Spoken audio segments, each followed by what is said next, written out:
I don't intend this to be a cool message or a fun message or anything like that. I know a lot of you guys want to have fun, but I want to give you some real talk today, okay? Why you shouldn't do this. I'm talking to someone who used to work in a psychiatric hospital. Yes, I was a security guard slash like help people settle in my early 20s in a psych hospital, in the ER. I saw a ton of crazy stuff.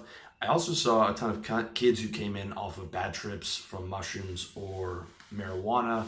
My mom's a psych nurse. She said that a lot of her patients who had their first schizophrenic break came from literally just marijuana or mushrooms, LSD or other things that can trigger that. And I'm also coming to you as someone who knows a lot about addiction, and I'll tell you this: all drugs, all mind-altering drugs can lead to addiction. Okay, and you need another addiction, like you need a hole in your head. A lot of guys, I see this on YouTube, I see this in blogs or whatever, they're talking about being a psychonaut. They are, like sort of like a psychic explorer. The reality is those guys are drug addicts, okay? You are not on some type of special plane because you're doing a lot of DMT and ayahuasca and marijuana as opposed to alcohol or something, okay? And I'm saying this as someone who's a fan of Joe Rogan. Okay, Joe Rogan smokes weed, but he would do DMT and ayahuasca in occasionally and in moderation. And for him, that's totally okay. That's totally okay for his programming. He's very functional. It seems like weed works well for him.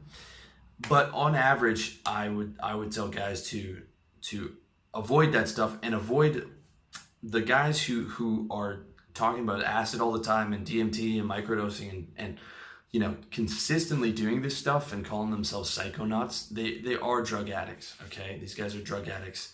And I'm telling you, someone who's been addicted to weed and cigarettes and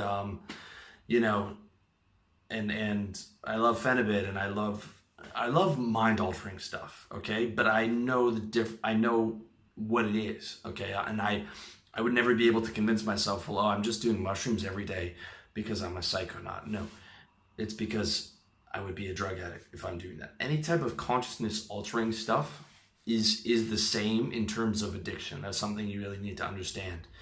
And there is some use to DMT or ayahuasca or mushrooms. I've taken mushrooms twice, or I should say someone who isn't me has taken mushrooms twice. And the first trip was incredible. I saw myself as the consciousness as opposed to my body. I was just looking in the mirror. I saw myself as the consciousness for the first time ever. It's something I'd read about for so long. I was watching a movie with my buddy. I was watching Indiana Jones, and there was all these sequences about, the old... I could tell that it was about God and passing through these different doors, and it just resonated with me on so many levels. When he's in the underground crypt of doom or whatever it was, and I got all the metaphors. I was talking with my buddy, and we were just in simpatico. I could understand what he was saying. I was starting to see how my thoughts influenced my reality. However, the second trip was the exact opposite of that. Same buddy, and I ended up walking home from his house, and it was at night, and there was this long hill that I had to walk up to, and the hill, I felt, about 1 foot tall. The hill was huge. I was scared that there was going to be demons on the other side of the hill. I never saw anything. I was too messed up to get a cab, so I took the subway home, and there were these 18, 19-year-old kids running up and down the subway, and every time they ran back, I thought I was going to get stabbed, and I was like, I can't fight. I can't, and these kids are going to stab me. I'm not going to be able to do anything. I'm helpless. And the subway ride felt like it was about 4 hours. The walk to the subway felt like it was 10 minutes. It felt like it was about 3 hours. Subway ride felt like it was about 4 hours. It was the exact opposite of the last trip. And then I woke up in the middle of the night with this insane gut rot and heartburn from the mushrooms, which again are a poison. These are a toxin, and it was terrible. And I decided I'm never going to do that again. Terrence McKenna, who was the mushroom god of the 60s, 70s, and had started having bad trips in, I think, the 80s or 90s, and he made his whole living off of this and had stopped doing them completely, but was hesitant to tell all the crowds because he made his living off of this, okay? Timothy Leary, in all the LSD that he did, look at the research of people who followed him in the 60s and 70s and how many of them had mental problems as a result. Pilots aren't allowed to, you're not allowed to become a pilot if you take an LSD even once, because they're afraid you might have a flashback in the air or under stress, okay? This is serious stuff, and even weed messes people up, okay? I was a pothead when I was 19 and 20, and I started getting really, really paranoid. I never saw anything, but for a period of like 3 weeks, when I was walking home at night, I felt like I was being followed. I felt like people were following me, and I felt like I could hear their footsteps.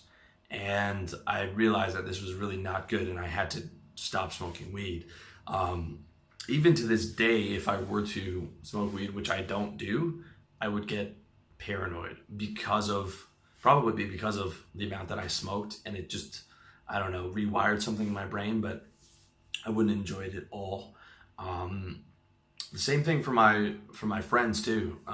My buddy who I smoked with in university, now he can't smoke either. He gets paranoid from it. And so there are serious consequences that come with these psychedelic drugs, and weed is a psychedelic drug, okay? And I'm telling you, I've seen it. I've been in the hospital. I've been in the psychiatric hospital, and I've seen people that have come in messed up. I've seen guys throw their whole lives away for weed, become a pothead and not do anything else. And the reality is, you need a really strong mind that's free of trauma to be able to experiment with these drugs, as well as not have an addictive personality, okay? If I like something, I want to do it all the time. I'm addicted to work, I'm addicted to exercise, I'm addicted to, like, everything that I like, I want to do all the time. And that's a reason why I never did cocaine or any of those harder drugs, because I would probably want to do it again if it's really good. And that applies to these types of drugs as well, okay? It applies to DMT, it applies to ayahuasca, it applies to mushrooms, it applies to weed. You need a strong mind, you need to be someone who's not an addict, you need to be free of trauma, which is something that you might not know. You might have some childhood trauma that you've repressed that might come up under these drugs. And you need to be someone who's not addicted.